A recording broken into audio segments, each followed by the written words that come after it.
What's up, YouTube? Morning. It's Devin Midrow here, checking in once again with video. Probably, I think it's video 20. Video 20. Don't know what day it is at this point, but the more important thing is video 20. All I gotta do is just not lose track, right? And even if I do, who cares, right? As long as I hit that 100. But it'd be nice to count so I can keep track of it. And video 20 on the road to video 100. And it's a lot of content, right? It's a lot of videos. I think it is. You go on some people's YouTube channels, and you think they have a lot of videos, right? Maybe they delete them. I don't know if they get rid of them, but there's a lot of YouTube channels that have been around for some time now, and they don't have a lot of YouTube videos. And that doesn't necessarily mean that they're not successful, right? I'm not saying that's that's what determines it. But I would imagine that if you have a lot of videos, a lot of content, it might just be a pretty quick way for people to look at you and go, oh, wow, this guy's been making a ton of videos, or this gal's been really getting after it, and they'll kind of be like, oh, okay. It might give you a little more influence on people that when they look at your YouTube video selection and go, oh, okay, wow, this person has a lot of content. Okay, maybe this person is worth listening to. Maybe they have some good. Most people are not going to listen to every video you create. Some people will. You never know, right? But that's really like the interesting. You got to be entertaining, and it's not like just simple as that, right? It's not like, oh yeah, just be entertaining. A great thing to probably inspect would be like really. Checking out like comedians, like really good stand-up comedians. That is one of those things where you really got to know your craft. Like, you cannot go up in front of a stage live. I mean, really live. Like, I'm on video right now. That's cool and all. I could still edit and I could cut things out if I wanted to, but I'm not, because like I said, just getting these out and in the open. But when you're live in front of a bunch of people, you got to show up. Like, you can't just, you got to really get in your like the mindset when you go up on stage. Like, you got to crush it. Like, you can't be like, I'm going to try, we'll see. Like, you got to have a game plan. You know what I mean? It's like going out in the field. If you play football or baseball or basketball, whatever sport you play, like your head has to be in the game. You have to have a plan, and you got to execute that as best you can. Right? That's kind of where my mind goes to when I think of like people who got to perform at that kind of level. I mean, athletes, comedians, musicians, actors and actresses. Like, you wonder why these people get paid so much money.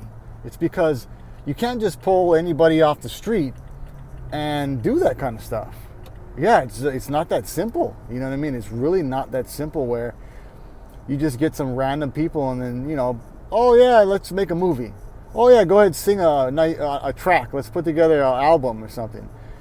People, they gotta earn it, right? You got to put in the work, and it takes a lot of talent. Really, it takes a lot of talent. I mean, a lot of hard work.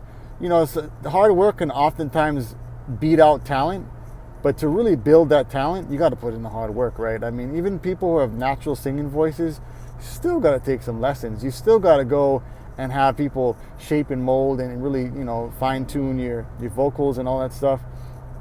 Everybody's got different levels of what they're born with, and success and all that good stuff. But it's just not that simple, right? If the world were that simple, man, I don't know. But you can simplify things, and that's something I talked about in my email this morning.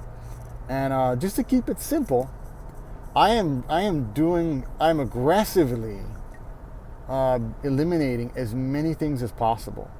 What does that mean? I mean, because that's so broad, right? It means that I'm unsubscribing from people that I'm subscribed to. I'm not going to tune into news outlets, which I don't normally do. News and social media. I'm not even going to really look at anything outside of books, probably, that are in alignment with what I'm doing. And why I like books is because you don't have things jumping out of nowhere like you do in your email or in any kind of news media. Like if there's ads or commercials, it captures your attention, right? Especially videos, it very much captures your attention. So I'm going to just stay within reading books and just working on building a business. That's pretty much it. I'm going to be building my own products, my own webinars, my own email campaigns, my own everything. Like that's what building your business is. It's yours. You're the face. You're the name of the business. And I mean that's what separates business owners from employees, or people who go out and work for people who own a business. Is they don't want to put themselves out there, or they have many reasons, right? But ultimately, is they're just like, hey, I'd rather work for somebody else, get my paycheck, get a steady amount of money, and live my life and do me, and that's totally okay. There's nothing good, bad, right or wrong about it. But if you own a business, well, then you can set your prices, right? You can say, well, I want to make this much money, and then you could scale the business, right? You could add things, you could take things away, you could do this and that. So there's a whole lot of stuff that you could do. There's a whole lot of stuff that you could do when it comes down to it. So that's one thing to consider when you're thinking about stuff like that. But yeah, you know what? I'm pretty much. I'm trying to keep the videos shorter, so that's been the objective now. Is to shorten them up, get the information, to the front, keep it front and center, and keep it simple, right? So that's the objective now. Is really getting laser focused, really looking at the 24 hours in my day, looking at each dollar that is spent, getting real granular down to the minute how I'm spending my time. And it's more so not what I'm focusing on with my time, but what I'm not focusing on. I think that is more important, because when you decide what you're not going to do, it automatically allocates your time towards what you're going to do, right? Like by default, if you're not doing all these things, then you only have so many things left. When you're able to identify, okay, I don't want to do this, and this, you know what I mean? Then you're good to go, right? You don't have to worry about that stuff. You just focus on the core things that are going to get you from where you are to where you want to be.